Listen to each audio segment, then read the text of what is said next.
The story begins with a man swinging his sword, declaring that he was once the hero who saved the world from the Underworld Lord, a tyrant who had covered half the world in blood.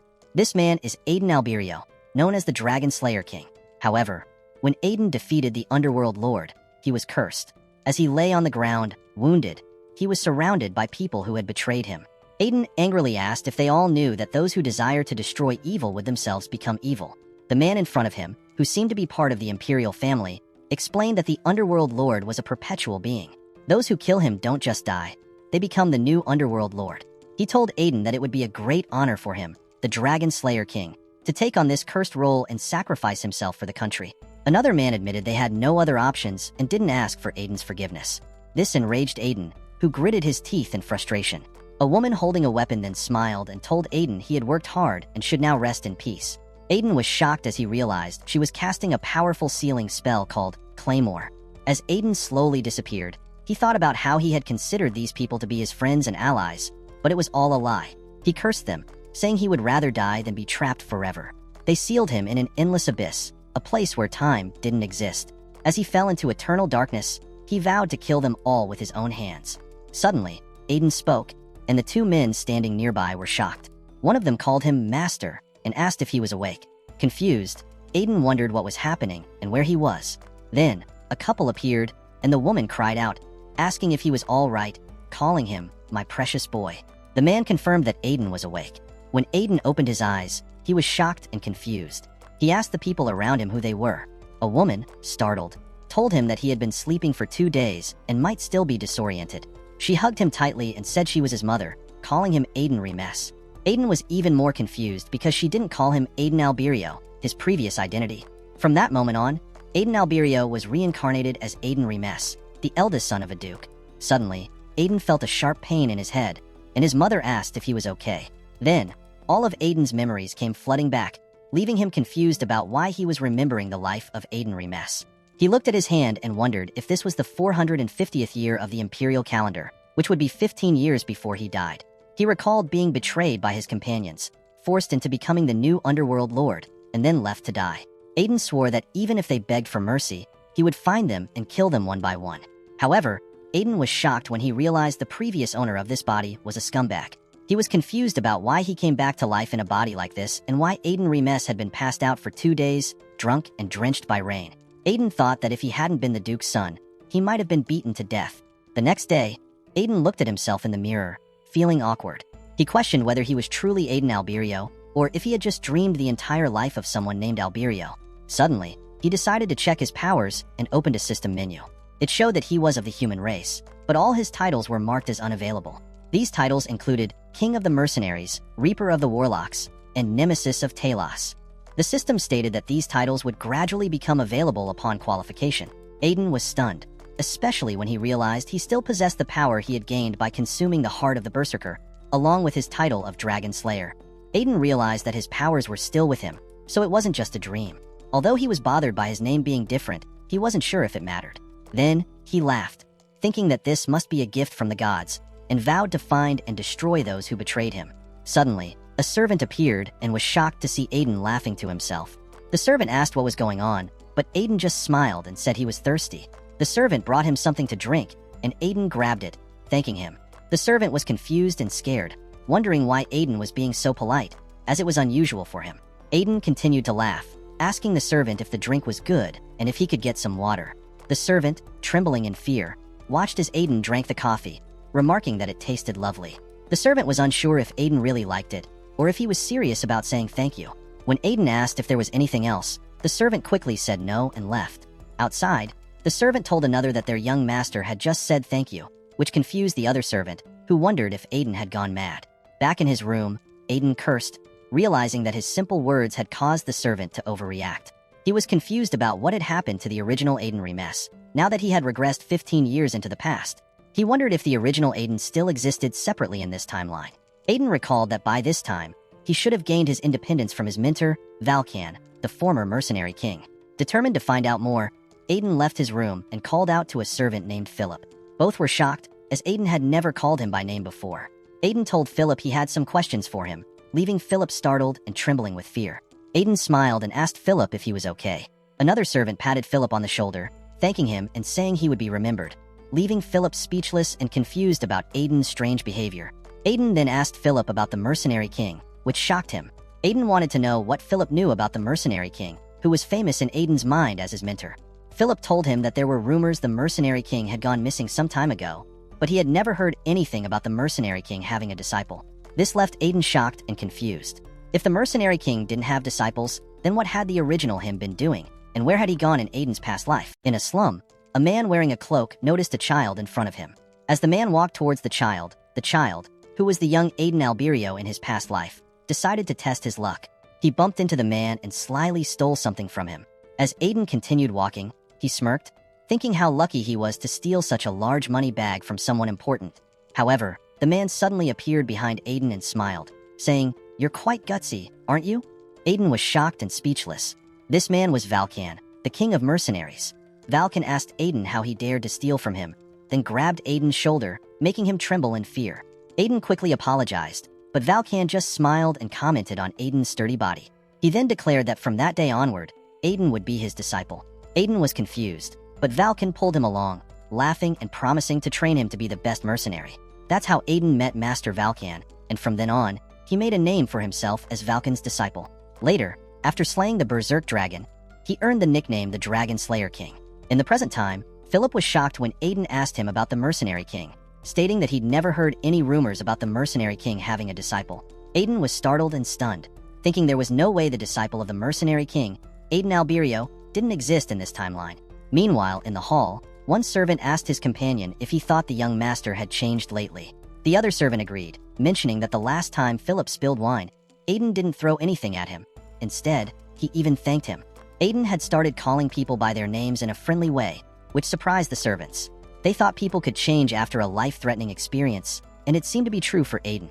However, they were still concerned, noting that Aiden had recently looked spiritless, with empty eyes. Meanwhile, Aiden felt like he had nothing to do. The servants prepared his meals, and he didn't even have to do the dishes. He had tried searching for his other self, Aiden Alberio, but as expected, that version of him didn't exist in this timeline. Despite this, he was still haunted by thoughts of betrayal, hatred, and revenge. Aiden was startled to see two men having a sword fight for training. They were knights from the duchy. Suddenly, a man approached Aiden, asking why he was there. This was Carl Remes, Aiden Remes's younger brother. Unlike the former owner of Aiden's body, who was a scumbag, Carl was diligent and had already become a knight despite being the second son, even having a right to succession. However, Carl had no respect for his older brother. Carl was angry, asking why Aiden wasn't off drinking like usual. Aiden could see the disgust and sense of superiority on Carl's face, as he looked down on his older brother for wasting his time playing and drinking. Aiden replied that he was just watching the trainees because he was bored. Carl snapped back, saying that night training wasn't a spectacle, and if Aiden wasn't there to spar, he should leave. Aiden was initially stunned and confused, but then realized he hadn't held a sword since the fiasco. He told Carl that he'd like to spar. Carl was shocked and asked him to repeat himself. Aiden confirmed that he wanted to spar. At the training grounds, a trainee knight named Bazan kneeled before Aiden and greeted him as the young master before their sparring match. Aiden looked at Bazan and simply said, "Good." Meanwhile, two knights watching from a distance were concerned. One asked if they should stop the sparring since Aiden was still the young master. The other knight replied that Bazan would probably lose on purpose to avoid getting fired. Bazan was nervous and uneasy about sparring with Aiden, whom he considered a scumbag. He couldn't believe he was being forced to fight someone so weak, someone who even lost to the neighborhood dogs. However, Aiden could tell that Bazan was thinking about how to lose on purpose. Aiden smiled and said it had been a while since he had warmed up, and he was curious about what would happen if he went all out. As they raised their wooden swords, Aiden told Bazan not to hold back and to do his best. He asked if Bazan agreed that a training knight who loses to a weak alcoholic is useless. Then, Aiden smirked and warned that if Bazan lost, he'd have him kicked out of the order. Bazan was shocked by this challenge. Carl, watching nearby, thought Aiden had lost his mind. In his view, Aiden had never even held a sword, and now he wanted to spar seriously with a trainee knight. Bazan, his eyes bright with determination after Aiden's words, stepped forward and attacked. Aiden managed to block the strike but gritted his teeth, realizing that this body was much weaker than he had thought. Despite the pain, he found himself wanting to exchange more blows. As the sparring continued, Bazan became increasingly frustrated. The knights watching were shocked to see Aiden holding his own. One of them was worried about Aiden getting hurt, while Bazan was confused, wondering how the young master was managing to keep up. Carl was shocked, and Bazan was confused as to why Aiden wasn't going down. Bazan was certain Aiden wouldn't stand a chance, but his sword just couldn't reach him. As their swords clashed, Aiden found it refreshing, feeling the hot blood coursing through his veins. Bazan was taken aback, while Aiden smirked, enjoying the exhilaration he hadn't felt in a long time. The other knights were stunned, with one commenting that there was no way Bazan was being pushed back and wondering if he was seeing things. Carl was angry, unable to believe that the scum, Aiden, was gaining the upper hand against a trainee knight, especially since Aiden used to get beaten up by street dogs. Bazan was shocked to see that Aiden's attacks had suddenly changed, as if he had been holding back the whole time. He couldn't understand how Aiden was performing such moves, but in Aiden's mind, he realized that after living lazily for so long, he had forgotten who he truly was. Despite his current weak and muscle-less body, he was still Aiden Alberio, the Dragon Slayer King, who had once killed the Berserk Dragon. Aiden swung his sword, forcing Bazan to retreat. Suddenly, Aiden pointed his sword at Bazan, who was shocked. Aiden smiled and asked if Bazan was going to surrender. The other knights were murmuring, wondering if Bazan really lost to their young master, which seemed unbelievable to them. Aiden laughed and thanked Carl, saying the sparring match was refreshing. Carl smirked and replied that he was glad to hear that. Aiden then waved his hand, saying he'd come by often to spar again, and told everyone to do their best before leaving. Carl was stunned and confused, wondering if Aiden was really the same person he knew. Another knight shared the same doubt. Later that night, Aiden looked at his hand and said he couldn't believe his body struggled with even one duel. He smirked and lay down in bed, sighing that at least he was able to let out his frustrations. He saw this as a new opportunity, a chance the heavens granted him for revenge. However, he knew his enemies were incredibly talented, practically one-man armies, and held high status. He mentioned the Night King, the heir to the Grand Duchy of Sias, Silbita, the iron-blooded saint chosen by the slaughter cult Spica, the great Archmage Shora, the second in command of the Immortalitarian Empire, and the great alchemist Calcis. Aiden realized he couldn't stand a chance against them at the moment and might need to fight them all alone. To achieve his revenge, he had to eliminate them before they could join forces. He knew that once they united, the country would struggle, and he had to accomplish this before the coalition to subjugate the Dark Magicians formed in 5 years. Aiden knew that to achieve his revenge, he needed to start by fixing his weak body. In its current state, he couldn't even defeat a single goblin, let alone his powerful enemies. He thought of a method to help him get stronger. The next morning, Philip came to see Aiden, who gave him a list of items to buy. Philip was shocked and asked if Aiden really wanted to purchase everything on the list. Aiden, puzzled, asked if there was a problem with his request. Philip checked the list and noted that Aiden wanted to buy a top-quality holy potion along with several expensive ingredients. He was even more shocked to see that the list included poisonous plants. Aiden remained silent, knowing that even if he explained why he needed these ingredients, people would likely doubt him. He then tapped Philip's shoulder, wondering if the previous owner of his body had ever done something similar. Smiling, Aiden asked Philip if he was okay with handling something dangerous and whispered that he would find it fun. He joked about revisiting the old days, which made Philip run off, saying he had no objections and would buy the items right away. Aiden, still smiling, thought to himself that he needed to take advantage of his new life. As the son of a wealthy duke, he had resources he never had before. He had once experienced a body that broke through mortal limits as a swordmaster, so he knew he could reach that level faster than anyone else. Though this method was far from normal, it was necessary. 1.5 months later, Aiden had prepared everything. Standing in front of his setup, he sighed and called Philip, asking for the mana potion. Philip quickly handed it to him, and Aiden drank it. He was using the break then heal method, where he pushed his body to its limits with intense training and then restored it with mana potions. A single potion cost as much as a month's living expenses for a commoner, but as the son of a rich duke, this method was possible for him. Aiden had a secret weapon for his training. He called for Philip and asked where the things he had ordered were. Philip told him that they were delivered to his room. Though Philip was curious about what Aiden planned to do with those ingredients, he remembered Aiden's recent warning about revisiting the old days and decided not to ask. Aiden went to his room and found the ingredients. He was glad to see that Philip had bought all the poisonous plants he requested, like the Flower of Despair and the Hellflower. Aiden never imagined he'd use this method, but here he was. He remembered the two who betrayed him, Calcis and Shora, who had created the theory. While poison wreaks havoc on the body, it will use all its resources to survive, unlocking hidden potential. Aiden knew this could easily kill him, but he had a top-quality holy potion to help him recover, so he figured he'd be fine. As he prepared to eat the poisonous flower, Aiden remarked that he'd already overcome death once. After eating it, he drank the holy potion, but the pain was intense. He kneeled, panting, thinking about how much it hurt and that he would have to do this 100 more times. Still, he could feel his mana flow improving, as expected from the knowledge of those who betrayed him. Suddenly, a voice interrupted him, saying, "Is it fun, King of Dragon Slayers?" Aiden was shocked and angry, demanding to know where the voice was coming from and telling it to show itself. He recognized the voice and couldn't forget it, even if he wanted to. At that moment, Philip came into the room, nervous after hearing a loud noise. When he saw Aiden, he was shocked. Aiden, still furious, ordered Philip to leave immediately. Philip, understanding the seriousness, quickly left the room. Aiden was still fuming, sure that he had heard the voice and that it wasn't a hallucination. Suddenly, someone appeared in front of him. Aiden was confused and asked if it was the Underlord, and wondered why he was there. When Aiden turned around, the Underlord suddenly laughed and taunted him, saying, "I caught you, haven't I?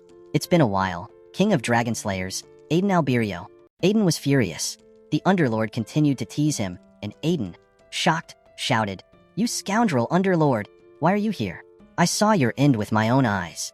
But the Underlord calmly replied that it looked like Aiden missed him, adding that he didn't have a physical body anymore, so Aiden couldn't look at him. Aiden sighed and asked how the Underlord was talking to him if he had lost his body. The Underlord reminded him that in the end, he had died while becoming the Underlord himself. Aiden clenched his fists, confused, and asked if the Underlord was implying that he was now the Underlord. The Underlord explained that it was half right and half wrong. At the moment of his death, he transferred his soul into Aiden's body. Originally, he had planned to take over Aiden's body and resurrect himself. Aiden laughed, realizing that the Underlord's plan had failed because of his suicide. Aiden then asked if the Underlord's soul still existed within him, and the Underlord confirmed it. Aiden, now more serious, asked how he could kill that soul. The Underlord was momentarily speechless. Aiden wondered if pouring holy power into his body would work, or if the only way to kill the soul was for them to die together. The Underlord quickly told Aiden to wait and listen.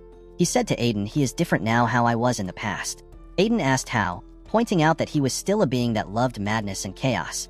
The Underlord explained that the madness and chaos Aiden witnessed were not originally part of him, but were due to a link with the demon god. That link was severed when the Underlord was trapped in the void, which is why he now seemed more composed compared to the insane lunatic Aiden remembered from back then. Aiden, confused, asked the Underlord about the demon god. The Underlord explained that the demon god, also known as the original sin, is a being of pure malice, feared even by the gods. In the past, the Underlord was cursed to carry out the demon god's will. Aiden then asked one last question. Was traveling back 15 years and possessing the body of Aiden Remes part of the Underlord's plan? The Underlord admitted that it was. When he entered Aiden's body, he tried to use the dragon's mana that Aiden possessed to turn back time.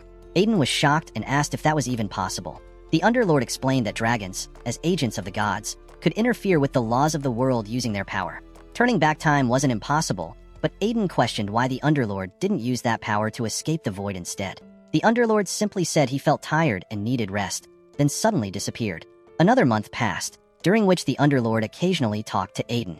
Having him inside his body was unsettling, but also somewhat comforting, as it was nice to have someone who remembered his past. Aiden was startled when he saw his training scarecrow. He realized that his training method was effective, but the scarecrow wouldn't be enough anymore. He then noticed the knights practicing and laughed, saying they would be his new practice dolls. The Underlord commented that Aiden suited their side better than the heroes, which annoyed Aiden. He told the Underlord to shut up, holding a holy potion, and asked if he wanted him to gulp down the whole bottle. The Underlord chuckled and remarked that no one could fit the role of a hero better than Aiden. Aiden realized that training with poisonous herbs had helped him, but the holy power and potion were affecting the Underlord since he was a source of evil. Aiden warned the Underlord to be careful, then suddenly noticed a man who looked familiar but couldn't quite place him. A knight nearby called the man Lo and told him to pay attention. This shocked Aiden as he realized that this was Lo, the free knight from his previous life. Lo, who had once been a mercenary pretending to be a knight, had earned the nickname Free Knight and had saved Aiden's life several times before dying in a battle against a dragon. Aiden sighed, thinking that seeing Lo again made him feel like he had truly returned to the past. He then called out to Lo, startling the other knights. The head knight asked what was going on, but Aiden approached Lo directly. Lo was startled and asked if Aiden was speaking to him. Aiden, now irritated, demanded to know why Lo hadn't addressed him properly by name and rank when spoken to. Instantly, Lo bowed and apologized, introducing himself as Apprentice Knight Lo and greeting Aiden formally. Aiden laughed, which made Lo angry and confused. Lo thought to himself, "Why is this ruffian picking on me?" but quickly denied thinking that out loud when Aiden accused him of it. Despite his fear, Lo was curious and confused about why Aiden was suddenly acting like this, especially since Lo was planning to quit soon anyway. Aiden found it thrilling to see Lo squirm, and for the first time, He felt glad to be in his new body. He tapped Lo on the shoulder and told him this was no good, instructing him to meet at the training ground that evening. Lo was shocked, but Aiden just smirked and left, deciding to give Lo a small gift as a way of repaying an old debt from their past life. When night came, Aiden was waiting for Lo at the training ground. Lo arrived, visibly distressed, and asked Aiden how he knew his secret, but more importantly, if he could really fix his arm. Lo, on the verge of tears,